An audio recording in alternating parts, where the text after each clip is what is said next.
ஏன் நான் கருவாக்கணி என்று சொல்லுகின்றேன் என்றால், உங்களுக்கு நன்றாக தெரியும்,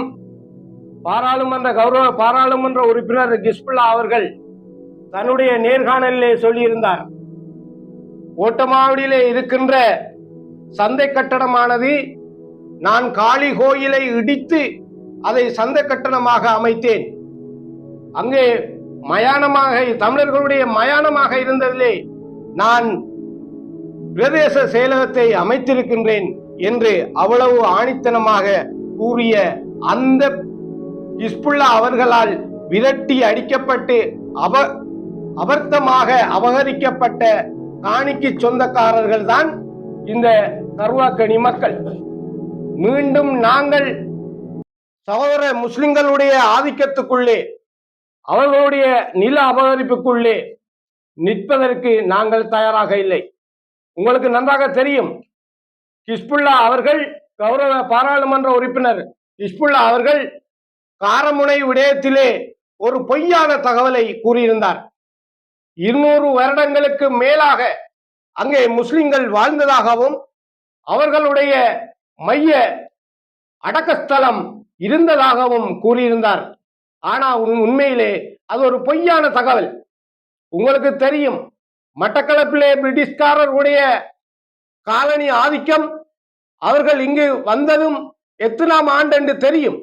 அதற்கு சாட்சியாக மட்டக்களப்பு மெதரிஸ்ட கல்லூரி இருக்கின்றது, மட்டக்களப்பிலே புனித மிக்கல் கல்லூரி இருக்கின்றது, மட்டக்களப்பிலே அமைக்கப்பட்டிருக்கின்ற கச்சேரி இருக்கின்றது.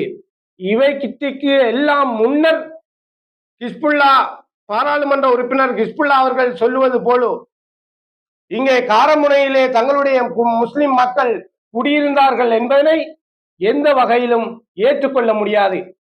இவைகள் அனைத்துமே எங்களுடைய தமிழ் மக்களை ஏமாற்றி, எங்களுடைய தமிழ் மக்களுடைய பிரச்சனைகளை திசை திருப்பி, உங்களுக்கு தெரியும், இந்த பிரச்சனைகள் அனைத்தையுமே இந்த பாராளுமன்றத்திலே தமிழ் மக்கள் விடுதலை புலிகளுடைய தலைவர் சந்திரகாந்தன் அவர்கள் மிகவும் தெளிவாக பாராளுமன்றத்திலே உரையாற்றி இருக்கின்றார்.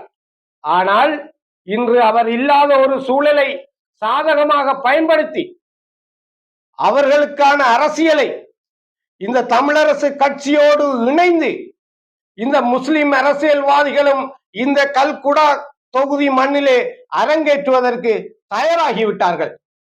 இதற்கு மக்கள் தான் சரியான பாடம் போட்ட வேண்டும். நீங்கள் மக்கள் விழிப்பாக இருக்க வேண்டும். நேற்று காரமுனைக்கு நடக்கின்ற பிரச்சனை அடுத்து வாழைச்சேனை பிரதேசத்துக்கு நகர்த்தப்படுகின்றது. இந்த வாழைச்சேனை பிரதேசத்துக்கு நகர்த்தப்பட்டு அந்த பிரச்சனை தொடர்ச்சியாக தமிழ் மக்களுடைய முகவரியையும் மொழியையும் அழித்து எங்களுடைய மக்களை சின்னாபின்னமாக்கி சிறுமைப்படுத்துவதற்கான அரசியலிலே இந்த தமிழரசு கட்சியும் முஸ்லிம் அரசியல்வாதிகளும் கைகோர்த்திருக்கின்றார்கள். இதற்கு நாங்கள் விழிப்பாக இருக்க வேண்டும். இந்த விழிப்பில் இருந்து நாங்கள் தவிர்த்து விடக்கூடாது. ஏனென்றால் எங்களுக்கு இருக்கின்ற சில அரசியல் அதிகாரங்கள், எங்களுக்கு இருக்கின்ற மக்கள் செல்வாக்கை வைத்து நாங்கள் வெறுமனவே லைட் போடுவதற்கும் வீதி போடுவதற்கும் கான் போடுவதற்குமான அரசியலை பயன்படுத்தக்கூடாது. எங்களுடைய மக்களுடைய உரிமைக்காக, எங்களுடைய மக்களுடைய இருப்பை தக்க வைப்பதற்கான குரலாகவும் நாங்கள் இருக்க வேண்டும். அதிலே என்றும் இந்த பிரதேச சபையிலே இருக்கின்ற நிர்மலனாகிய நான் என்றும் உங்களோடு இந்த பிரச்சனைகள் அனைத்திற்கும் முகம் கொடுப்பதற்கு தயாராக இருக்கின்றேன் என்பதனை நீங்கள் மறந்து விட வேண்டாம்.